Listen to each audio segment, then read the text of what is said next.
আর আজকে স্পেশাল এই কারণেই যে আজকে আমি আমার ভেসপা চালিয়ে চলে যাব হচ্ছে সিরাজগঞ্জ। সামনের যে বাইকার ভাই তার পিছনে যে আপুটি বসে আছে পিলিয়ন হিসেবে, তার টি শার্টে লেখা তুমি ফুল কিংবা ভুল তুমি তো আমারই। একসাথে সবাই দেখা ট্রাক আছে ভাই দেখা।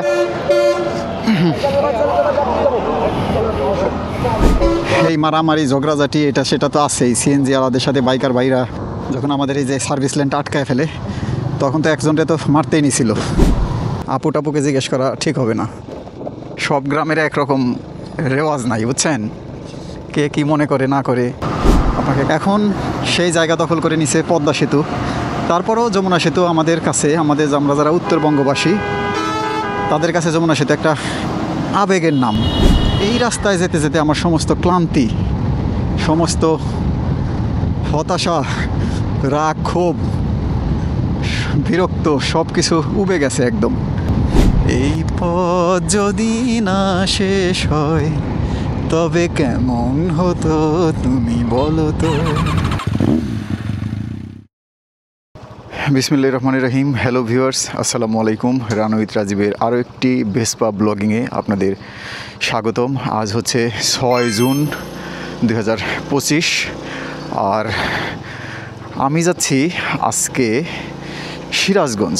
ঈদ উপলক্ষে আমার গ্রামের বাড়ি সিরাজগঞ্জ।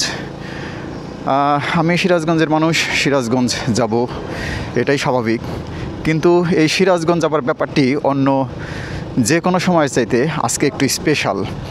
আর আজকে স্পেশাল এই কারণেই যে আজকে আমি আমার ভেসপা চালিয়ে চলে যাব হচ্ছে সিরাজগঞ্জ। আর ব্যাপারটা আমার জন্য খুবই এক্সাইটমেন্টের, কারণ আমি অতীতে যতবার সিরাজগঞ্জ গেছি এবং সিরাজগঞ্জ থেকে ঢাকা আসছি সবসময়ই আমি বাসে গেছি অথবা ট্রেনে গেছি, বাসে আসছি অথবা ট্রেনে আসছি। ভেসপা কেনার পর এই প্রথম আমি যাচ্ছি একটা লং ট্যুরে সিরাজগঞ্জ। আমার গ্রামের বাড়ি সিরাজগঞ্জের এনায়েতপুর। তো আজকে এই জন্যেই ভেসপা ব্লগিংটা খুবই স্পেশাল। আর এখন বাজে সকাল 6টা। আর এত সকাল সকাল ভেসপা ব্লগিং শুরু করায় আপনারা হয়তো অনেকেই অবাক হচ্ছেন। আসলে অবাক হওয়ারই কথা। সকাল সকাল যাচ্ছি কারণ গতকালকে থেকেই শুনে আসছি যে সিরাজগঞ্জ রুটে ঢাকা টাঙ্গাইল যে হাইওয়ে, সেই হাইওয়েতে নাকি প্রচণ্ড যানজট। প্রায় 8-9 ঘন্টা লেগে যাচ্ছে সিরাজগঞ্জ যেতে। আমার পরিচিত গত 2-3 দিনের ভিতরে যারা গেছেন, ফ্রেন্ড সার্কেল বা আত্মীয় স্বজনের ভিতরে, তারা সবাই এই ফিডব্যাকটাই দিয়েছেন। তো খুব ভোরে ভোরে রওনা দিছি। গুগল ম্যাপেও দেখলাম যে রাস্তায় কিছুটা যানজট দেখাচ্ছে, বাকিটা আসলে আল্লাহ ভরসা। আর আজকে আমার পিলিয়ন হিসেবে আছে রিমন ভাইকে আপনারা আমার অতীতের বেশ কয়েকটি ভেসপা ব্লগিংয়ে দেখেছেন। রিমন ভাইয়ের বাসার নিচে ওয়েট করতেছে। আমি আমার বাসার নিচ থেকে রওনা করলাম মিরপুর 12 নম্বর থেকে। এখন রিমন ভাইকে তুলব, তারপরে আবার ফিরে আসব এবং সিরাজগঞ্জ যেতে যেতে, অর্থাৎ আমার গ্রামের বাড়ি যেতে যেতে পুরো জার্নিটাই আমি আমার ভেসপা ব্লগিংয়ের মাধ্যমে চেষ্টা করব আপনাদের কাছে তুলে ধরতে। বাকিটা আসলে আল্লাহ ভরসা। আমার জন্য দোয়া রাখবেন, আমাদের জন্য দোয়া রাখবেন, আমরা যেন সহি সালামতে সিরাজগঞ্জ পৌঁছতে পারি। তো রিমন ভাইকে তুলি, তারপরে বাকিটা আবার কথা হবে। এই হচ্ছে রিমন ভাই। কী অবস্থা ভাই? ঘুম হয়েছে সকালে? অল্প। রিমন ভাই হচ্ছে আজকে আমার পিলিয়ন। রিমন ভাইয়ের বাসার সামনে রিমন ভাই ওয়েট করতেছিল। তো ঠিক আছে, আমরা কি রওনা দিতে পারি রিমন ভাই? হ্যাঁ চলেন 6টা 3 বাজে। সো রিমন ভাইকে তুলে নিলাম এবং শুরু হলো আমাদের মোস্ট এক্সাইটেড ভেসপা ব্লগিং, ঢাকা টু সিরাজগঞ্জ। আর আমরা এখন আছি মিরপুর 12 নম্বর। তো ঢাকা থেকে সিরাজগঞ্জের দূরত্ব হচ্ছে 129 কিলোমিটার এবং আমার যে বাড়ি সিরাজগঞ্জ জেলার এনায়েতপুর গ্রামে আমার বাড়ি, সেই এনায়েতপুর গ্রাম আরও 30 কিলোমিটার, অর্থাৎ টোটাল আজকে আমরা 160 কিলোমিটার ড্রাইভ করব। এর মধ্যে রিমন ভাইয়ের ব্যাপারটা একটু ক্লিয়ার করি আমি। রিমন ভাইয়ের বাড়ি হচ্ছে নীলফামারী। রিমন ভাইয়ের বাড়ি কিন্তু সিরাজগঞ্জ না। তো রিমন ভাইয়ের বাড়ি হচ্ছে নীলফামারী। ঈদ উপলক্ষে রিমন ভাই দেশে যাবে, তো আমি বললাম যে রিমন ভাই চলেন আমার সাথে। আপনি ওই একই রুট, জাস্ট আপনি কড্ডার মোড়, অর্থাৎ সিরাজগঞ্জ আমি যে জায়গা থেকে হাইওয়ে থেকে আমার গ্রামের রাস্তা ধরবো, ঠিক সেই জায়গাতেই একটা জায়গার নাম হচ্ছে কড্ডার মোড়। তো বললাম যে আপনি কড্ডার মোড় নেমে ওইখান থেকে বাসে নীলফামারী চলে যাবেন। তো এদিকে রিমন ভাই আবার ট্রেনের টিকিট বাসের টিকিট কোনোটাই পায় নাই ঢাকা থেকে, মানে ট্রেনের টিকিট পায় নাই, বাসের টিকিট উনি আর ট্রাই করে নাই। তো রিমন ভাই বললো যে ঠিক আছে ভাই, তাহলে আমি আপনার ওই কড্ডার মোড় নেমে ওইখান থেকে আমি নীলফামারীর একটা বাস বা ট্রেন যাই পাই সেটা ধরে চলে যাব। তো আমি ওদের দেখলাম যে একা একা যাওয়ার চাইতে একজন পিলিয়ন থাকলে অবশ্যই সেটা ভালো হবে, একটা কোম্পানি পাওয়া যাবে এবং আমার জন্যও ব্যাপারটা একটু ভালো হবে, বোরিং লাগবে না। তো সেটা থেকেই রিমন ভাইয়ের আর আমার প্ল্যান, এবং সেই প্ল্যানকে আজকে এক্সিকিউটিভ করার জন্যই আমরা বের হয়ে পড়লাম দুইজনে। 6 তারিখ আজকে, আগামীকালকে ঈদ হবে ইনশাল্লাহ, আমরা সহি সালামতে বাসায় ফিরবো। এবং আমার যে ফ্যামিলি, আমার বাচ্চা কাচ্চা এবং আমার ওয়াইফ, ওরা আজকে দুপুর 1:30টার গাড়িতে ঢাকা থেকে রওনা হয়ে যাবে সিরাজগঞ্জ। আমি ভেসপা নিয়ে যাব বিদায়, ওদেরকে আর সাথে নেওয়া সম্ভব হয় নাই। আবার আমিও ওদের সাথে যাইনি, কারণ আমার খুবই ইচ্ছা ছিল এবার ঈদে ভেসপা ব্লগ করতে করতে যাব। তো এই হচ্ছে ব্যাপার। আর আমাদের যে রুটটা সেটা হচ্ছে মিরপুর 12 নম্বর থেকে দিয়াবাড়ি হয়ে আমরা উত্তরা হয়ে আবদুল্লাপুর, টঙ্গী, গাজীপুর হয়ে যে রাস্তায় আমি কোনাবাড়ি যাই, আপনারা আমার কোনাবাড়ির ব্লগে দেখছেন, সেই রাস্তাটি ধরেই একদম করটিয়া, টাঙ্গাইল হয়ে যমুনা সেতু হয়ে আমি চলে যাব আমার গ্রামের বাড়ি সিরাজগঞ্জের এনায়েতপুর। এই হচ্ছে আমার আজকের রুট প্ল্যান। আল্লাহ চাহে তো সহি সালামতেই যাব, এবং খুবই কেয়ারফুলি ড্রাইভ করতে হবে, তাড়াহুড়া করা যাবে না। রাস্তায় অবশ্য অনেক জ্যাম আছে, মনে হয় না তাড়াহুড়া করেও সুবিধা হবে, তারপরও কিছু কিছু জায়গায় একটু দেখে শুনেই চালাতে হবে। আর ঢাকা থেকে সিরাজগঞ্জের যে হাইওয়ে সেটা এখন অনেক ভালো হয়েছে, অনেক বেশি স্মুথ ড্রাইভ করা যায়, কারণ ওটা এখন 4 লেন হয়ে গেছে। আমি যে কয়টা ব্লগ দেখলাম এই কয়দিনে দেখলাম, আমি অনেক বছর ধরেই, অনেক বছর বলতে আমি প্রায় 2-3 বছর ধরে সিরাজগঞ্জ যাই না, তো অনেক দিন পরে। এবং এই রুটে আমি তো কখনোই ড্রাইভ করে যাই নাই। এখানে কি অ্যাক্সিডেন্ট হইলো? হ্যাঁ, লাগছে তো একবারে মুখোমুখি। যাক, আল্লাহ ভরসা, আল্লাহ সবাইকে রক্ষা করুন। অ্যাক্সিডেন্ট গতকালকে রাতেও অনেকগুলো অ্যাক্সিডেন্ট দেখছি, একটু ভয় ঢুকে গেছে।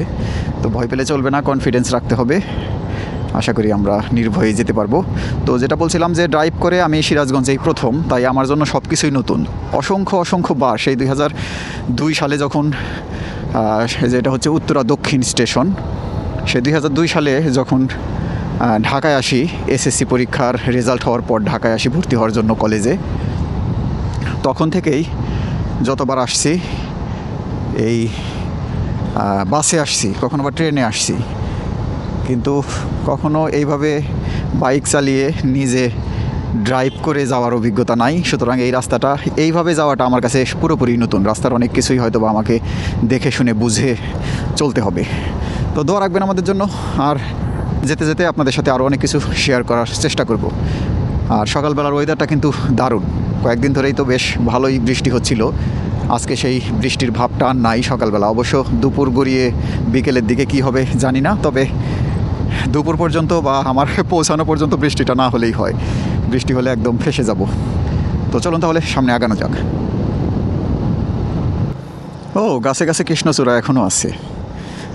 আর হাতের বাম পাশে হচ্ছে একটা লেক। আর আমরা কিন্তু উত্তরার ভিতরে ঢুকে পড়ছি। একটু পরে গিয়ে উত্তরা 12 নম্বর সেক্টরের রাস্তা ধরবো, এবং সেই রাস্তা দিয়ে সোজা গেলেই আমরা পাবো হচ্ছে এয়ারপোর্ট টু গাজীপুরের যে বিআরটিএ প্রজেক্ট, বিআরটিএ লেন, সেই লেন। এবং সেই লেন ধরে আমরা চলে যাব সাই করে। সূর্য কিন্তু উঠে গেছে অনেক আগেই, এবং আমার বেশ ভালো গরমও লাগতেছে। ওয়েদারটা মনে হচ্ছে আজকে বেশ হিউমিড। বেলা বাড়ার সাথে সাথে সূর্যের তেজ যদি বাড়তে থাকে তাইলে তো খবরই আছে। আমি একটা উইন্ড ব্রেকার পরছি, তার ভিতরে আছে একটা পাতলা টি শার্ট, এবং একটু ঘামতেছি। যদিও ভালো লাগতেছে, সকালবেলার ওয়েদারটা বেশ ভালোই এনজয় করতেছি এখন পর্যন্ত। সামনে কী হবে জানি না, তবে একটু বৃষ্টি না হয়ে একটু মেঘলা মেঘলা ওয়েদার থাকলে বেশি ভালো হতো। আসলে আমাদের চাহিদা শেষ নেই, বৃষ্টি নামলে তো বিপদ, সেই জায়গায় রোদ। এখন রোদও চাচ্ছি না, চাচ্ছিও মেঘলা মেঘলা ওয়েদার। আবার মেঘলা মেঘলা ওয়েদার আসলে বৃষ্টি নেমে পড়লে বলবো যে দূর, রোদই ভালো ছিল। যাই হোক, আল্লাহ ভরসা, সব কিছু মিলিয়েই চলতে হবে, সব কিছুর অভিজ্ঞতাই নিতে হবে।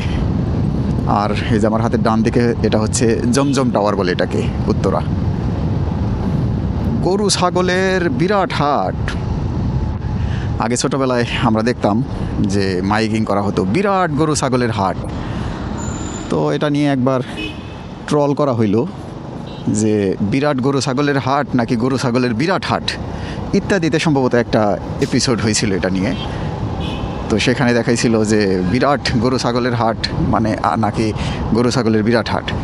তো বোঝাতে চাইছিল যে বিরাট গরু ছাগল মানে কি গরু ছাগলগুলো বিরাট বিরাট বড় বড়। তো এখন কিন্তু মোটামুটি যে জায়গায় দেখি, ম্যাক্সিমাম জায়গায় দেখি যে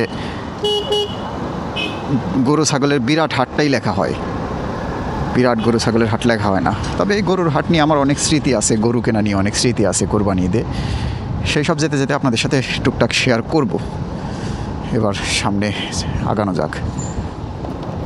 আর এই আমরা এসে মিলিত হলাম ঢাকা গাজীপুর যে বিআরটিএ লেন। অবশ্য আমরা বিআরটিএ লেনের নিচ দিয়ে উঠলাম। আমরা এখন ফ্লাইওভার ধরবো বা ওভারপাস ধরবো, ধরে আমরা সামনের দিকে আগাতে থাকবো। রাস্তায় তো প্রচুর মানুষজন দেখা যাচ্ছে, জ্যাম ট্যামের অবস্থা যে কী হবে আল্লাহ মালুম। আমি তো এই রাস্তায় প্রতিদিন বলতেছি প্রতি সপ্তাহে 2-1 বার কোনাবাড়ি যাই, কিন্তু আজকের ব্যাপারটা সম্পূর্ণই ভিন্ন রকম লাগতেছে। আজকে কেমন যেন একটু আনকমন লাগতেছে। মনে হচ্ছে নতুন কোনো রাস্তা দিয়ে নতুন কোনো জায়গায় যাচ্ছি। প্রচুর মানুষ, প্রচুর এত মানুষ রে বাবা রে বাবা। সকালবেলা সবাই বের হয়েছে।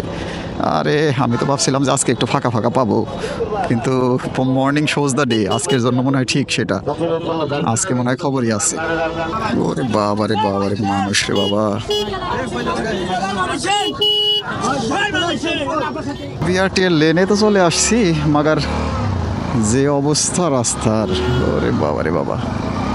এই বাসগুলাকে আমাকে ওভারটেক করতে হবে, কারণ বাসগুলা যাত্রী তুলবে এইখানে থেমে থেমে এবং একটা জ্যাম তৈরি করে রাখবে।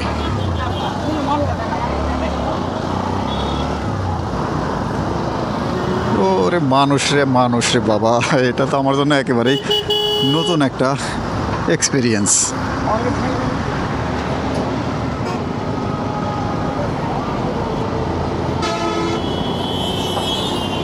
যাই হোক, চলে আসছি বিআরটিএ লেন ধরে। আশা করি এখন আর সমস্যা হবে না ইনশাল্লাহ। তবে ওই মাঝখানের লেনটা ধরতে পারলে ভালো হইতো। সমস্যা নেই, আস্তে আস্তে চলতে থাকি, এত তাড়াহুড়া বা হুড়াহুড়ির কিছু নাই। ধীরে ধীরে যতটুকু যাওয়া যায় যাব। সময়ের চাইতে জীবনের মূল্য অনেক বেশি, এই বিষয়গুলো অবশ্যই আমাদের মাথায় রাখতে হবে। আর বাস ট্রাক এগুলাকে তো সাইড দিতেই হবে, কোনো কথা হবে না। আর এই হচ্ছে সামনে ট্রাকে করে ঘরে ফেরা মানুষ। আহারে, ঘরে ফিরতেই হবে, ঘরের টান এমনই টান। জীবিকার তাগিদে আমরা ঢাকায় থাকি বা শহরে থাকি, কিন্তু আসলে দিন শেষে আমাদের সবাইকেই ঘরে ফিরে যেতে হয়। আল্লাহ সবাইকে সুস্থভাবে ঘরে ফিরিয়ে নিক, এই দোয়া করি। সাথে আমাদেরকেও। সবার জন্যই সবার আপনজন অপেক্ষা করতেছে কখন আসবে। হয়তো এর মধ্যে ফোনও দিছে যে বাবা রওনা হইছোস, বা ভাই আপনি কি রওনা হয়েছেন, বা তুমি কি রওনা হইছো। তাদেরকে না দেখা পর্যন্ত এই মানুষগুলোর আসলে টেনশন কমবে না, কারণ প্রতিবার ঈদেই দুর্ঘটনা ঘটে। সারাটা রাস্তায় এরকমভাবে মানুষ দাঁড়িয়ে আছে বাড়ি যাওয়ার উদ্দেশ্যে। আজকে বাড়ি ফিরতে হবে, কালকে ঈদ। আসলে এই রাস্তায়, অর্থাৎ এই গাজীপুরের এই রাস্তার দুই পাশে অনেক গার্মেন্টস, এবং আমাদের সে যে গার্মেন্টস শ্রমিক ভাই বোনেরা আছেন, তারা কিন্তু এইখান থেকেই যার যার গন্তব্যে ফেরার জন্য বাস ধরবে। রাস্তায় তো আজকে মাস্ট জ্যাম হবেই, সেটা এখনই বোঝা যাচ্ছে। এখনকার যে পরিস্থিতি সেটা দেখেই বোঝা যাচ্ছে। তবে এই রাস্তাটাতে সবাই এখন সকালবেলা বের হয়ে গেছে বাড়ি যাবার উদ্দেশ্যে, সে কারণেই কিনা একটু জ্যাম ট্যাম ভালোই আছে মনে হচ্ছে। সামনে মনে হচ্ছে বেশ ভালোই জ্যামে পড়তে হবে।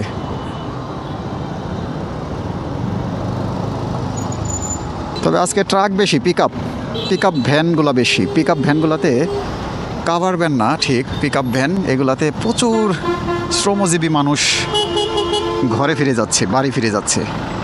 বাসের চাইতে পিক আপ ভ্যান বেশি। বেশ ভালোই জ্যাম বলবো না, গাড়িগুলো থেমে থেমে যাচ্ছে কিন্তু গতি খুব ধীর, কারণ এখান থেকে অনেক মানুষ উঠতেছে, লোকাল গাড়িগুলো থামতেছে, ট্রাকগুলো ঢুকতেছে, সব কিছু মিলিয়েই আর কি গতি পাচ্ছি না। তুমি ফুল কিংবা ভুল, তুমি তো আমারই। সামনের যে বাইকার ভাই, তার পিছনে যে আপুটি বসে আছে পিলিয়ন হিসেবে, তার টি শার্টে লেখা তুমি ফুল কিংবা ভুল, তুমি তো আমারই। মানে তুমি ফুল হওয়ার ভুল হও, তুমি আমারই। আসলে ভালোবাসা মনে হয় এরকমই, ভুল হলেও আমার, ফুল হলেও আমার। আপনারা কমেন্টে জানাবেন ঠিক আছে কি না। আর এখানে প্রচণ্ড জ্যাম ঠেলে ঠেলে যাচ্ছি, এখনও ভোগড়া বাইপাস এসে পৌঁছায়নি, কিন্তু অনেক জ্যাম।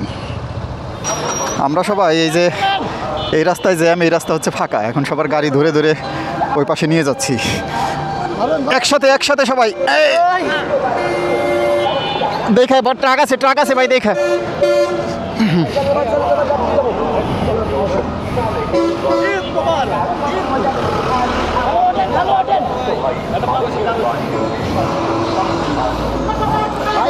সামনে দে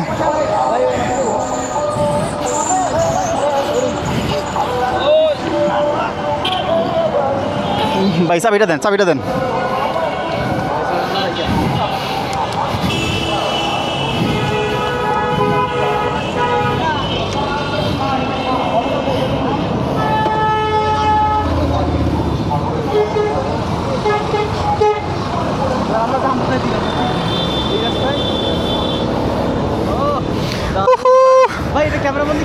হ্যাঁ, কিন্তু কতক্ষণ এটা পাবো সেটা এটা দেখার বিষয়। পার তো হইলাম, এটাতেও জ্যাম। এখন যদি এখানে জ্যামে পয়সা থাকা লাগে আর ওইটা যদি ছাইড়ে দেয়, তাহলে ভাবেন এটা কি রকম ট্র্যাজেডি হবে। আমরা আবার ওইটাতে যাবো নাকি? এই হচ্ছে বাস্তবতা, বুঝছেন?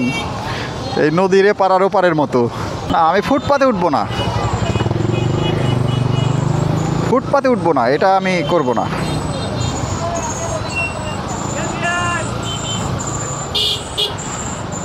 ফুটপাতে যাচ্ছে অনেকেই, যাক, সমস্যা নাই, আমি ফুটপাতে উঠবো না।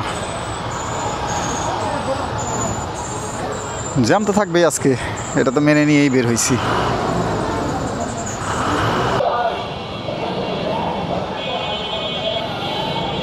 মোটামুটি টাইপের একটা জ্যাম ঠেলে আমরা এখন এই যে ভোগড়া বাইপাস পর্যন্ত চলে আসছি। শেষ মুহূর্তটা অনেক বেশি জ্যাম ছিল। এখন আমরা এই যে চন্দ্রার দিকে চলে যাব। আর রাস্তায় কি পরিমাণ মানুষ তা তো আপনারা দেখতেই পাচ্ছেন। সময় যত গড়াচ্ছে মানুষ তত বাড়তেছে। সবই ঘরমুখো মানুষ, কর্মজীবী মানুষ, সবাই পেটের দায়ে শহরে থাকে। আর রাস্তায় এর কারণেই প্রচণ্ড জ্যাম। এখন এই রাস্তাটুকু জ্যাম পাবো কিনা জানি না। এই রাস্তায় তো সচরাচর আমি জ্যাম পাই না। এটা হচ্ছে সেই রাস্তা, আপনারা অনেকেই হয়তো বা বুঝতে পারতেছেন। আমি আমার লাস্ট ভেসপা ব্লগে আমার ব্যবসা শুরুর গল্প নিয়ে যে ব্লগটা করলাম, কোনাবাড়ি যেতে যেতে সেই রাস্তাটা।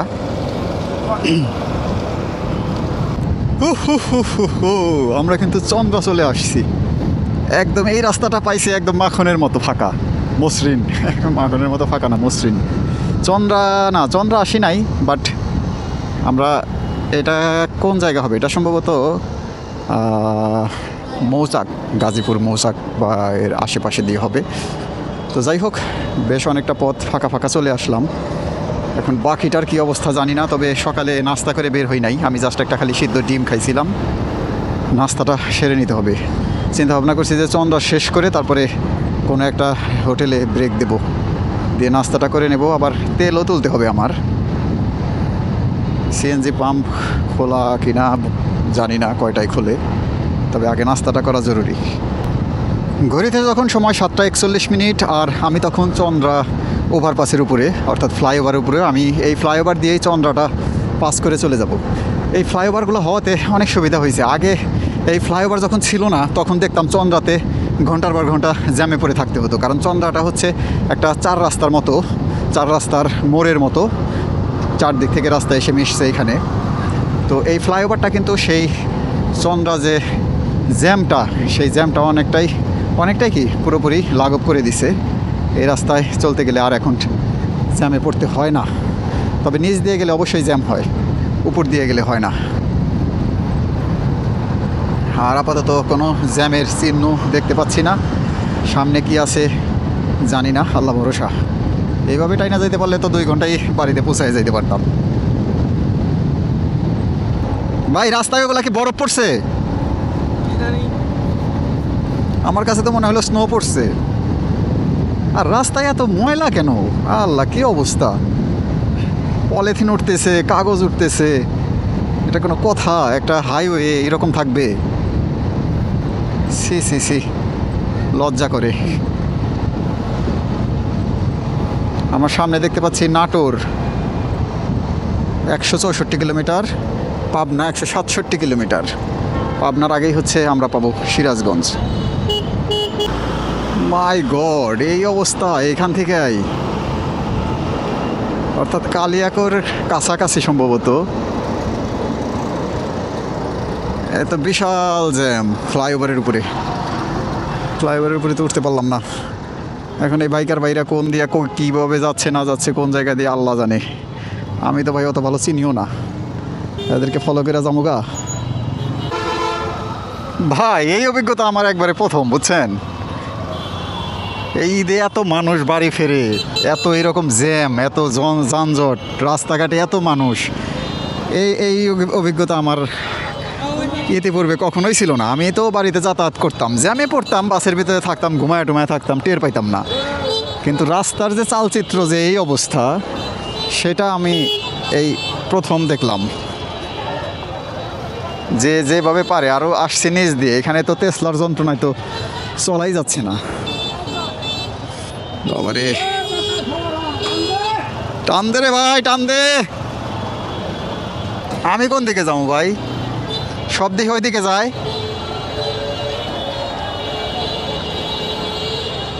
হ্যাঁ,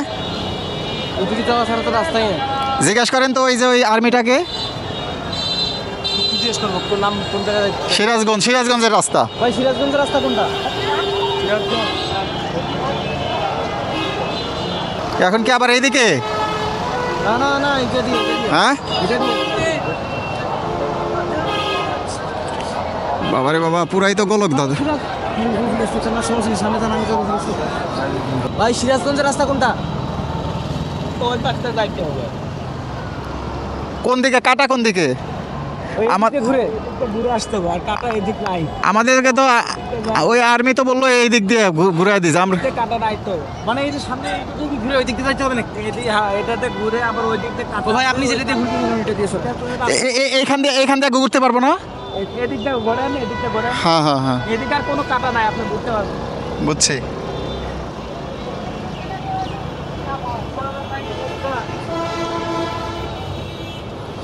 বাবারে, পুরাই গোলক দাদা।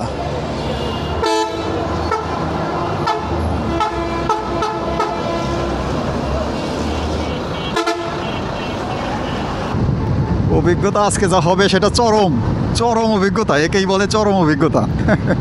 নিজের বাড়িতে ফিরবো, তারপরও এত কাহিনী। রাস্তা জ্যাম না থাকলে মাত্র 2.5 ঘন্টা থেকে 3 ঘন্টার রাস্তা। ইতিমধ্যে অলরেডি 2 ঘন্টা চলে গেছে। বাবারে বাবা, যেমন জ্যাম তেমন মানুষ। ওহ, এত মানুষ রাস্তায় একসাথে আমি জীবনে দেখি নাই। এবং একটা দীর্ঘ একটা জ্যাম ঠেলে সামনে যাচ্ছি। কখনো থেমে আসি, কখনো চলতেছি, কখনো আবার ঘেমে নিয়ে একদম একাকার। ঘামগুলা চোখের ভিতরে গিয়ে চোখ জ্বালাপোড়া করতেছে। আমরা কি এই যে এইভাবে যাইতে পারবো না? কোনো এক ড্রাইভার দেখবেন, নির্দয় ড্রাইভার, সে জায়গা দেয় নাই। সবাই একটু জায়গা দিবে, কিন্তু কোনো একটা নির্দয়, এই যে ঢাকা জামালপুর নির্দয়, সে জায়গা দেয় না। এই বাসটা, ঠিক আছে, এই বাসটা খুবই খারাপ আচরণ করছে। ভাই জীবনে পয়সা থাকলে বহুত বাড়িতে যাইতে পারবো, কিন্তু খাওয়া আগে। আমার যে খিদে লাগছে, এখন বাজে 8:36। সেই সকালবেলা 6টার সময় বেরোইছি। হাতের অবস্থা দেখছেন। আর এই জ্যাম থাকবেই ভাই, সারাদিনই থাকবে।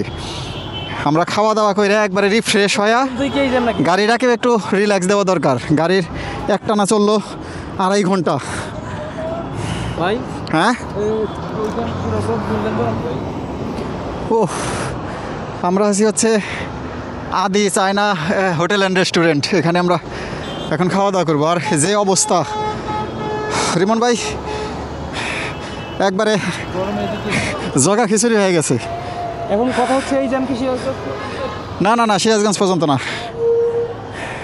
তো ঠিক আছে, আপনাদের সাথে আবার দেখা করব খাওয়া দাওয়ার পরে। আর আদি চায়না হোটেল অ্যান্ড রেস্টুরেন্টের খাবার কেমন কি দেখানোর চেষ্টা করব। সো ফাইনালি আমরা প্রায় 40 মিনিটের মতো বিরতি দিলাম হচ্ছে আদি চায়না হোটেল অ্যান্ড রেস্টুরেন্টে। এখানে খাবারের ভিতরে আমরা খেলাম সকালের নাস্তা হিসেবে খিচুড়ি এবং ডিম ভাজি। হোটেলটাকে আমি রিকমেন্ডেশন করবো না একদমই, কারণ ওদের ব্যবহার আমার পছন্দ হয় নাই। প্রথমে পরোটা চাইলাম, আধা ঘন্টা বসায় রেখে বলতেছে যে পরোটা হবে না। আর আমাদের পরে যারা আসছে এরকম কয়েকজনকে পরোটা দিচ্ছে। আমরা প্রতিবাদ করলাম, বললো যে তারা আপনাদের আগে আসছে, বাথরুমে ছিল। এখন আল্লাহ জানে সত্য না মিথ্যা। আর খিচুড়ি হচ্ছে 100 টাকা প্যাকেজ, কোনো রকম খিচুড়ি দিছে। খিচুড়ি বলা চলে না ওটাকে, ভাতের সাথে একটু হলুদ টুলুদ মাখায়া কিছু একটা করছে আর কি। নুন ঝাল কিছুই নাই, সাথে একটা ডিম দিছে কাঁচামরিচ পেঁয়াজ ছাড়া। সেটা 100 টাকা হচ্ছে প্যাকেজ। তো কী আর করা, সকালে নাস্তা করে নাই, ক্ষুধা লাগছে। আর এখন জামের ভিতরে কই গিয়া কোথায় আবার রেস্টুরেন্ট পাবো, কি থামার মতো সিচুয়েশন হবে কি না। তো এখানে প্রায় 45 মিনিট 50 মিনিট বিরতি দিয়ে আমরা আবার সামনের দিকে অগ্রসর। এখন একটা কাজ শেষ করলাম, সেটা হচ্ছে সকালের নাস্তা। আর সামনে এখন আর একটা জরুরি কাজ আছে, সেটা হচ্ছে তেল তুলতে হবে। তবে রাস্তা সেই আগের মতোই, প্রচণ্ড জ্যাম ঠেলে ঠেলে যাচ্ছি। তবে একদম থেমে নেই, একটু একটু করে আগানো যাচ্ছে আর কি। দেখা যাক কি হয়। মির্জাপুর ক্যাডেট কলেজ, তার মানে আমরা মির্জাপুর আসলাম। এই হচ্ছে মির্জাপুর ক্যাডেট কলেজ। মির্জাপুর থেকে তো এরপরে টাঙ্গাইল। মির্জাপুরও টাঙ্গাইলের ভিতরেই পড়ছে, বাট আমাদের টাঙ্গাইলটা পাড়ি দিতে বেশ সময় লাগবে।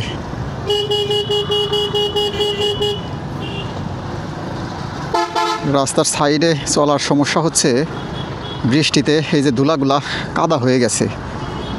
ব্রেক করলে চাকা স্কিড করে। পিছনে এক বড় ভাই ব্রেক করে পড়ে গেছে, এই জন্য আমাকে খুব সাবধানে আস্তে আস্তে টানতে হচ্ছে। যমুনা সেতু এখনও 58 কিলোমিটার, বাপরে বাপ খাইছে। বাবারে বাবা, মানুষ যদি দেখতে চান ঈদের আগের দিন এই রোডে আসতে হবে। এই ভয়াবহ, এত মানুষ, গাড়ি কই, সব দাঁড়ায় আছে। কয়টা পর্যন্ত দাঁড়ায় থাকবে কে জানে, কিন্তু বাড়ি তো ফিরতেই হবে, শেষ পর্যন্ত তো ঈদ হবেই। উফ, প্রায় 30 থেকে 40 কিলোর মতো জ্যাম ঠেললাম, বাপরে। এখন আবার একটু রিল্যাক্স মনে হচ্ছে, একটু ফাঁকা আছে। সামনে গিয়ে আবার একটা বাজার পড়বে, ওই বাজারে আবার ঘন্টাখানেক জ্যাম ঠেলবো। 9:42 বাজে, 6টায় রওনা দিয়েছিলাম। 4 ঘন্টা, প্রায় 3.25 ঘন্টা।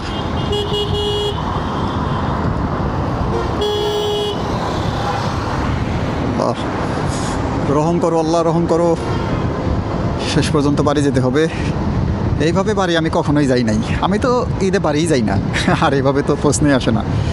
কিন্তু আজকে একটা নতুন একটা অ্যাডভেঞ্চার নেওয়ার জন্য বের হয়েছি।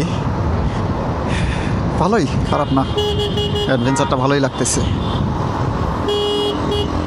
খালি জ্যামটাই যা বিরক্তির কারণ। জ্যাম না থাকলে তো এতক্ষণে কখন পৌঁছে যেতাম। বাড়িতে যেতে তো 2.5 ঘন্টা 3 ঘন্টা, সর্বোচ্চ 3.5 ঘন্টা লাগতো যদি থেমে থেমে যেতাম। তবে আমার খুবই জরুরি কাজটা এখনও করা হয় নাই, সেটা হচ্ছে ফুয়েল তুলতে হবে আমার, ফুয়েল। তো ফাইনালি জুইজুথি ফিলিং স্টেশন থেকে ফুয়েল তুলে নিলাম। অকটেন 600 টাকার অকটেন তুললাম আর কি। তেল ছিল, আমি ক্যালকুলেশন তো করি অনুমানে। আমার তো ফুয়েল সেন্সরটা কাজ করে না ঠিক মতো, তো তারপরে তুললাম, যেহেতু গ্রামে গিয়ে যখন তখন তেল তুলতে পারবো না। আর আমরা মির্জাপুর পার হয়ে যাচ্ছি, একটু পরেই সম্ভবত পাবো হচ্ছে এলেঙ্গা। এবং এলেঙ্গাতে একটা দীর্ঘ থেকে দীর্ঘতর জ্যাম আছে, সেই জ্যামটা হচ্ছে চ্যালেঞ্জ। মূলত টাঙ্গাইল থেকে একবারে যমুনা সেতু পর্যন্ত যে জ্যামটা, ও এত সুন্দর রাস্তা, জ্যাম না থাকলে কত আরামে যাওয়া যায়, মাখনের মতো রাস্তা, অথচ জ্যামের কারণে আমরা পিছিয়ে যাচ্ছি। কোরবানির ঈদে বাড়ি যাওয়াটা আসলে কি রোজার ঈদে বাড়ি না গেলে হয়, কিন্তু কোরবানি ঈদে বাড়ি না গেলে হয় না, কোরবানি করতে হয়। তারপরে তো গত 2-3 বছর 4 বছর ধরে ঢাকায় কোরবানি করছি, কিন্তু ওই মজাটা আসলে পাওয়া যায় না। আর এখন বাচ্চা কাচ্চা বড় হয়ে গেছে, ওরাও একটু চায় গরু দেখবে, গরুই করবে। ওই ঢাকায় কোরবানি দেই, কোথায় গরু থাকে ওই কোরবানি হয়।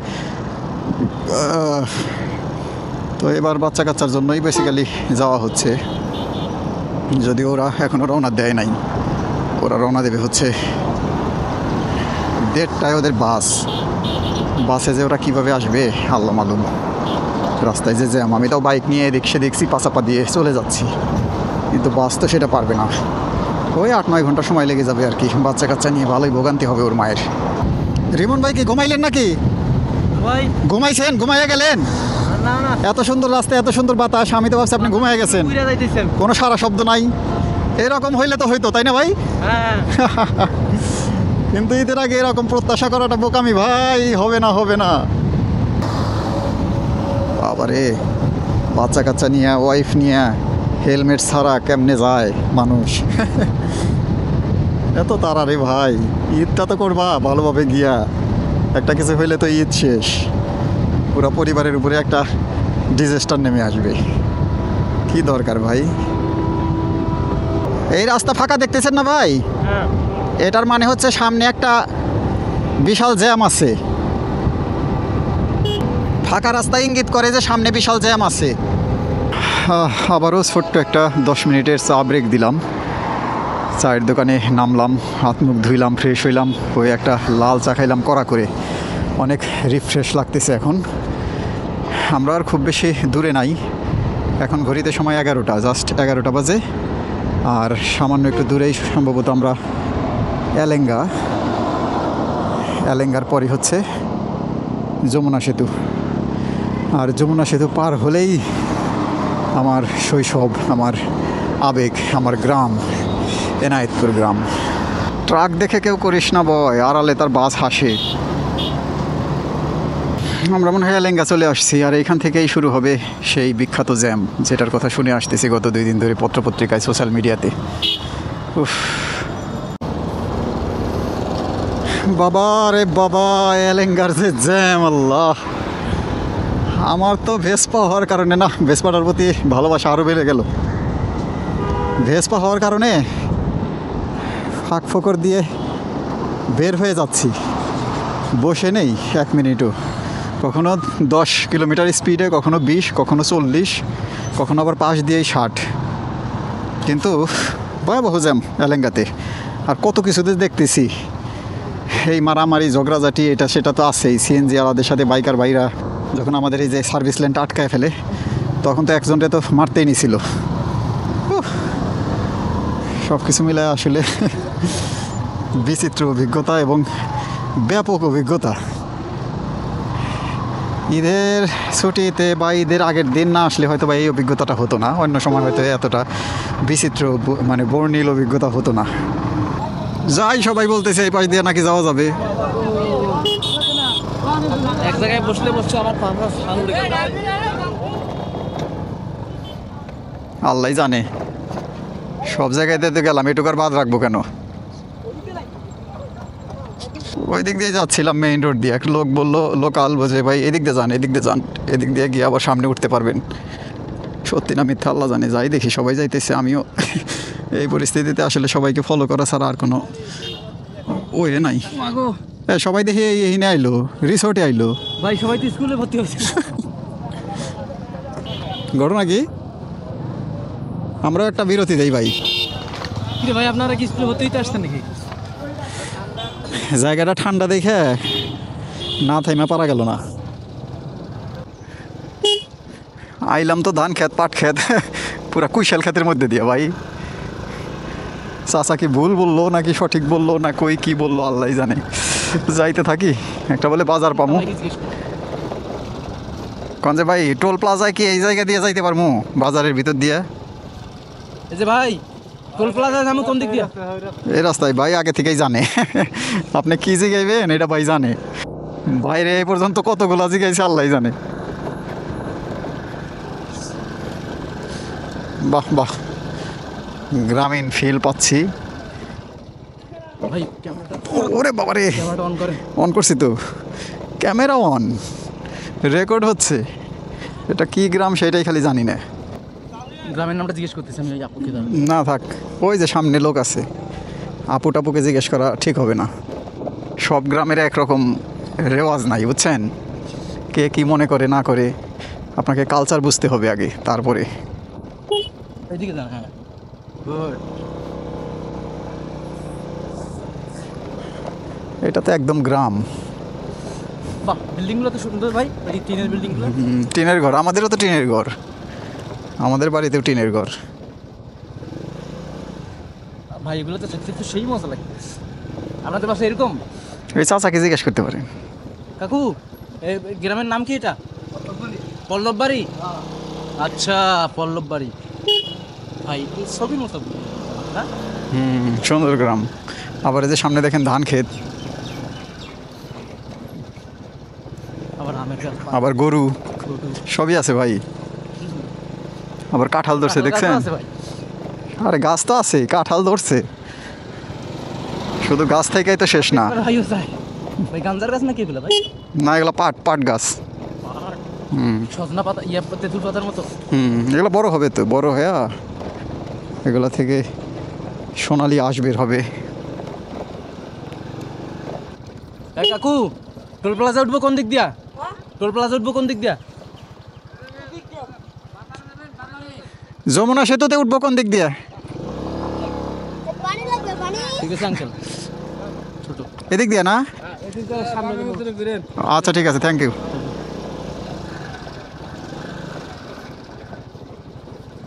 না, এই এলাকার মানুষ খুব হেল্পফুল ভাই। ও মা গো। হ্যাঁ, হ্যাঁ অনেক। পল্লব, পল্লব গ্রাম না? পল্লব গ্রাম না পল্লব বাড়ি, পল্লব বাড়ির মানুষের মন মানসিকতা ভালো, সবাই খুব সুন্দর আমাদেরকে ডিরেকশন দিচ্ছে কোন দিক দিয়ে কোন দিক দিয়ে যাব।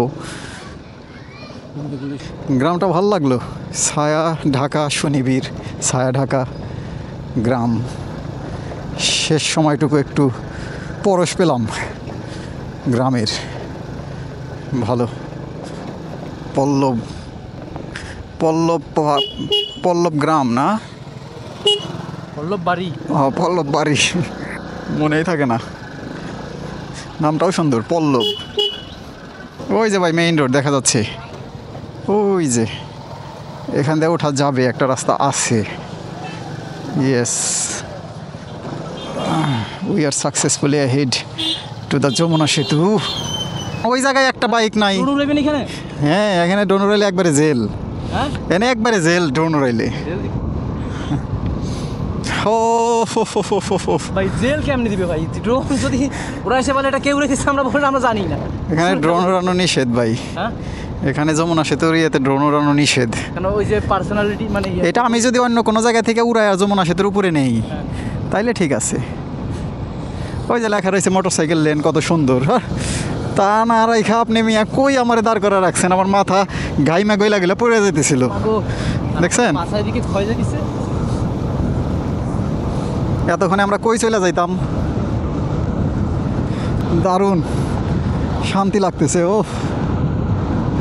ক্যামেরা অন করেন, ভিডিওটা করেন। ক্যামেরা অন আছে, কত সুন্দর দেখছেন, ফুল ফুটানো পথে আমরা আস্তে আস্তে চলে যাচ্ছি যমুনা সেতুর দিকে। এরপরে আশা করি আর কোনোই নাই ভাই, জ্যাম নাই, তাই না? ভাই এই আমরা মনে হয় টোল প্লাজা, ও এইখানে টোল নেয়, দারুণ দারুণ দারুণ, খুব ভালো লাগলো, এখানে টোল নিতেছে, সুন্দর। মোটরসাইকেলকে একটা স্পেশাল রাস্তা করে দিছে, এর জন্য থ্যাংক ইউ। তবে এখন অবশ্য সেই বাসের সাথেই মিশে যেতে হবে আবার। তারপরও সাইড সুইড দিয়ে চলে যাওয়া যাবে, এত রাস্তা যেহেতু আসছি এটুকু যাওয়া যাবেই। এই সেই যমুনা সেতু। একটা সময় বাংলাদেশের দীর্ঘতম সেতু ছিল এইটা এবং সবচেয়ে সুন্দর সেতু ছিল এইটা। এখন সেই জায়গা দখল করে নিছে পদ্মা সেতু। তারপরেও যমুনা সেতু আমাদের কাছে, আমরা যারা উত্তরবঙ্গবাসী তাদের কাছে যমুনা সেতু একটা আবেগের নাম, সত্যি একটা আবেগের নাম। যমুনা সেতু নিয়ে আমারও অনেক স্মৃতি আছে। যখন প্রথম 1998-এ এই যমুনা সেতু উদ্বোধন হয়, সেই সময়ে আমরা স্কুল থেকে আসছিলাম এবং হেঁটে পুরো সেতু পার হয়েছিলাম। তখন প্রথম দিকে উদ্বোধনের দিন পথচারী পারাপার কোনো নিষেধাজ্ঞা ছিল না, আমরা হেঁটে পার হয়ে গেছিলাম। এখন অবশ্য সেটা নিষেধ, এখন আর হেঁটে পারাপার হওয়া যায় না। তবে এই যমুনা সেতু হওয়ার কারণে আমাদের উত্তরবঙ্গের যারা আমরা উত্তরবঙ্গবাসী তাদের সময় অর্থ দুটোই অনেক সাশ্রয় হয়েছে। বিশেষ করে আমরা তো আগে সিরাজগঞ্জ থেকে ঢাকা সকালে রওনা দিতাম, সন্ধ্যায় গিয়ে পৌঁছতাম। আর এখন মাত্র 2.5 ঘন্টা 3 ঘন্টা লাগে, সর্বোচ্চ লাগলে 3.5 ঘন্টা। যদি জ্যাম ট্যাম থাকে তাহলে সেটা ভিন্ন হিসাব। আজকে যেরকম অলমোস্ট 7 ঘন্টা লেগে গেল, 7-8 ঘন্টা লেগে গেল। তো আর এই যে যমুনা সেতুটা পার হলেই হচ্ছে আমার বাড়ি। এই যে আমার হাতের বাম পাশে ওই দূরে ছোট ছোট ছোট ছোট গাছগাছালি দেখা যাচ্ছে, ওইগুলারই কোনো একটা হচ্ছে আমার গ্রাম। আমার গ্রামের নদীর পাড় থেকে যমুনা সেতুর যে লাইট জ্বলে রাতের বেলায়, ল্যাম্পগুলো, এই ল্যাম্পগুলোর আলো কিন্তু দেখা যায় এতটা কাছে।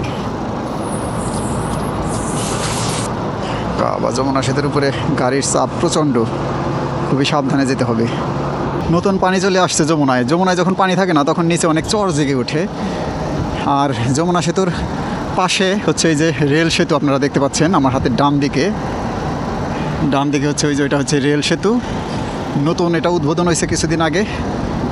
এই যমুনা সেতুর সাথেই অ্যাটাচ করা ছিল সেতু, এখন ওইখানে ওইটা ইন্ডিভিজুয়ালি একটা রেল সেতু করা হয়েছে।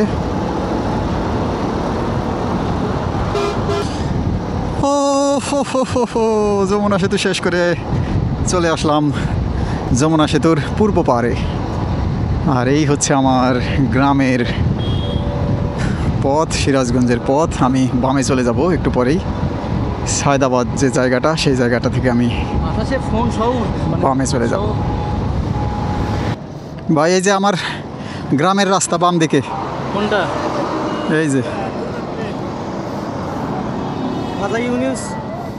আলী মেডিকেল কলেজ হাসপাতাল, ওই যে হাসপাতালের কথা বলছিলেন। হ্যাঁ হ্যাঁ হ্যাঁ। আপনি কি এইদিকে ঢুকবেন এখন? হ্যাঁ। আর আমি দাঁড়ান, একটা জায়গায় আগে পার্কিং করে নিই। সো ফাইনালি আমরা কিন্তু সয়দাবাদ থেকে যেদিকে আমাদের গ্রামের রাস্তা, সেই রাস্তায় ঢুকছিলাম। সেখানে আমরা হোটেলে খাবার খেলাম, দুপুরের খাবার। এখন বাজে 1:43। তো রিমন ভাই এখান থেকে চলে যাবে হচ্ছে তার গ্রামের বাড়ি, লালমনিরহাট না, নীলফামারী। তো এখান থেকে বাসে সুবিধা করতে পারলো না, একটু সামনে যাচ্ছি। সামনে গিয়ে আমরা কড্ডার মোড় বলে, ওখান থেকেও আমাদের গ্রামের বাড়ি যাওয়া যায়, অল্প একটু রাস্তা। তো কড্ডার মোড়ে গিয়ে রিমন ভাইকে আমি ড্রপ করব এবং ওইখান থেকে একটা গাড়িতে তুলে দেওয়ার চেষ্টা করব। এখন যাচ্ছি কড্ডার মোড়ের দিকে। এই যে শৌখিন স্পেশাল। শৌখিনটা কি ভালো? এখানে ভালো মন্দ দেখে লাভ নাই। জিগান রংপুর যাবে না, বগুড়া যাবে নাকি? বগুড়া ভাই, জানগা বেশি সময়। সিট আছে ভাই। নিজের গ্রামে নিজেই চিনি না, কারণ এই রাস্তায় আমার কখনো আসা হয় নাই। তো রিমন ভাইকে বিদায় দিয়ে দিলাম, একটা বাসে তুলে দিলাম। রিমন ভাই চলে যাবে বগুড়া থেকে চলে যাবে হচ্ছে নীলফামারী, আর আমি চলে যাচ্ছি আমার গ্রামে। রিমন ভাইকে বিদায় দেওয়ার সময় আমি মোবাইল টিপি নাই, ক্যামেরা অন করি নাই, যার ফলে রেকর্ডটা হয় নাই। এখন বুঝতেছি ব্যাপারটা খারাপই হইলো। আসলে এক্সাইটমেন্টের ভিতরে ছিলাম, গাড়ি পাইতেছিলাম না, একটা এক্সস্টেড অবস্থায় ছিলাম। তো যাই হোক, বেচারা কষ্ট করছে অনেক, পিছনে বসেছিল একটানা 7-8 ঘন্টা। এখন আমি আমার গ্রামের পথে, স্বপ্নের গ্রাম, প্রিয় গ্রাম। এটা হচ্ছে কড্ডার মোড়ের থেকে যে আমাদের সিরাজগঞ্জের এনায়েতপুরে যে রাস্তাটা গেছে সেই রাস্তাটা, এবং এই রাস্তায় আমি কত বছর পরে আসলাম তা আমি নিজেই বলতে পারবো না। কম করে হলেও এই রাস্তায় আমি 20 বছর পরে আসলাম, মানে 2002-এর পরে আর এই রাস্তায় আসা হয় নাই, অর্থাৎ 20, 22, 23 বছর পরে আসলাম। কারণ প্রথমে যে রাস্তাটাতে ঢুকছিলাম ওই সয়দাবাদ থেকেই আমাদের গ্রামে যাওয়াটা সহজ হয়, কড্ডার মোড় পর্যন্ত আর আসতে হয় না। অশেষ শুকরিয়া আল্লাহ তাআলার প্রতি, সহি সালামতে চলে আসছি। এখন আর কোনো সমস্যা নাই, এখন নিজের গ্রাম, একটা শরীরে জোশই এখন আসে অন্যরকম। ছায়া ঢাকা শস্য ক্ষেত, তাল গাছ, একদম একটা আদর্শ গ্রাম বলতে যা বোঝায়। সেই সাথে সেই শহরে জ্যাম, হর্ন, দালান কোঠা সব কিছু ছেড়ে এই গ্রামে প্রবেশ করতেছি আর গায়ের লোম দাঁড়িয়ে যাচ্ছে।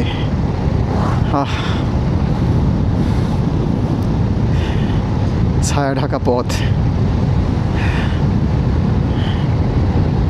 দারুণ অনুভূতি। চলতে থাকি। এটা হচ্ছে একটা গ্রাম্য বাজার, এটাকে বলা হয় হচ্ছে সোমেশপুর বাজার। ছোটোবেলায় আসতাম সোমেশপুর বাজারে, সোমেশপুর বাজার দিয়ে যেতাম হচ্ছে কড্ডার মোড়।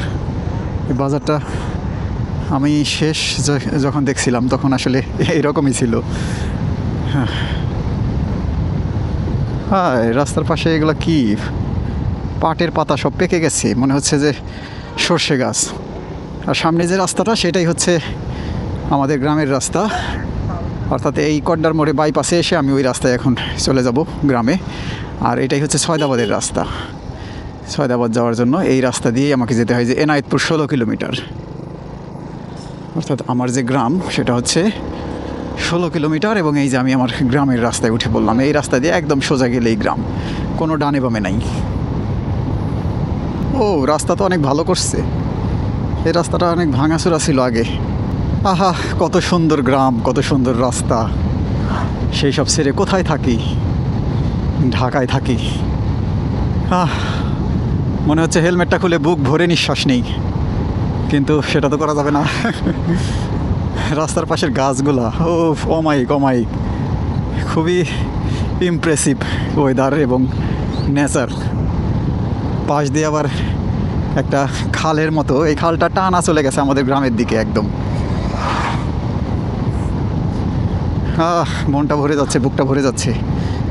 ছোটোবেলায় এই রাস্তায় কত যাওয়া আসা করছি, কিন্তু কখনো এরকম নিজের একটা ভেহিকেল নিয়ে বা নিজের একটা বাইক নিয়ে বা ভেসপা নিয়ে এই জীবনের প্রথম যাচ্ছি গ্রামে, ঢাকা থেকে।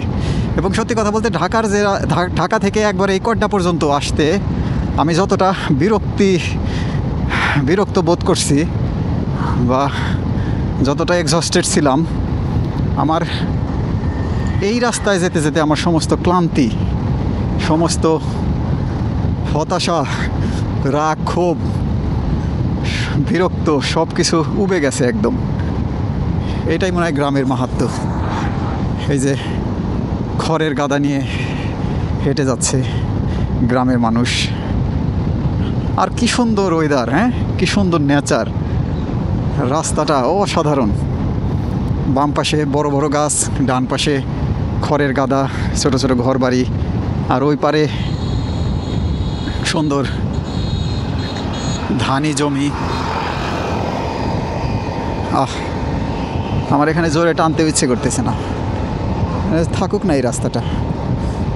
কোন রাখালে ওই ঘর ছাড়া বাসিতে বাউলে, ওই দোল দোল হাসিতে রাখালে, ওই ঘর ছাড়া বাসিতে বাউলে, ওই দোল দোল হাসিতে মন আমার মিশে গেলে বেশ হয়। যদি পৃথিবীটা স্বপ্নের দেশ হয়, তবে কেমন হতো তুমি বলো তো। এই পথ যদি না শেষ হয়, তবে কেমন হতো তুমি বলো তো। এখানে আসলে এই গানের বিকল্প কোনো গান আর খুঁজে পেলাম না। সত্যি এই পথ যদি আর শেষ না হতো, তবে শেষ হওয়া দরকার। শেষ না হলে গ্রামে যাব কিভাবে, বাড়িতে যাব কিভাবে, একটু আগে আম্মা ফোন দিছে, কোথায় আছো বললাম পদ্মার মোড়, সেও অপেক্ষায় আছে। প্রত্যেকটা মানুষের জন্য কেউ না কেউ অপেক্ষায় থাকে।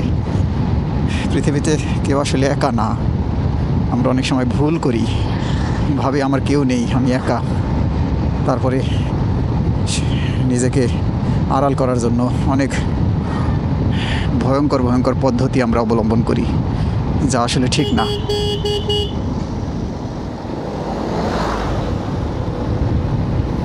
আর রাস্তাটা অনেক ফাঁকা আজকে, ঈদের আগের দিন তো, এই জন্য এই অবস্থা। লোকজন সবাই যার যার মতো বাড়িতে চলে গেছে। আমাদের এই এলাকায়ও অনেক বাইরে থেকে লোক আসে, অনেক লোক। আমাদের এলাকায় একটা হাসপাতাল আছে, তো এই হাসপাতালে অনেক বাইরের লোক চাকরি করে, অনেক ডাক্তার বাইরে থেকে আসে। ইভেন বিদেশি অনেক স্টুডেন্টও আছে। কাশ্মীরের তো অনেক স্টুডেন্ট এখানে পড়ালেখা করে। তারপরে আমাদের এখানে তাঁত শিল্প আছে, তাঁত শিল্পে কাজ করে কারিগর বিভিন্ন জেলা থেকে আসে বাংলাদেশের, তারাও এই সময় বাড়িতে চলে যায়, যার ফলে একটু ফাঁকা হয়ে যায় সব কিছু। তো ঠিক আছে, চলতে থাকি। আর আমার এই ভিডিওটি আপনাদের যদি ভালো লেগে থাকে তাহলে অবশ্যই লাইক, কমেন্ট এবং শেয়ার করবেন। সেই সাথে যারা এখনও আমার চ্যানেলটি সাবস্ক্রাইব করেননি তারা কিন্তু অবশ্যই সাবস্ক্রাইব করে দিবেন। আর ভেসপা ব্লগ কিন্তু কন্টিনিউ হতে থাকবে। এর মাঝে মাঝে আমি কিন্তু আমার ট্রাভেল ব্লগ যেটা আমি করে থাকি সেটাও কিন্তু হবে। ঈদের পরপরই বেশ কয়েকটা ট্রাভেল প্ল্যান আছে, সেখানে আপনারাও জয়েন হতে পারেন। আমি সেগুলোর বিস্তারিত ব্লগ করব, এবং ট্রাভেল ব্লগ যারা ভালোবাসেন তারা কিন্তু হতাশ হবেন না, তারা কিন্তু ট্রাভেল ব্লগ পাবেন।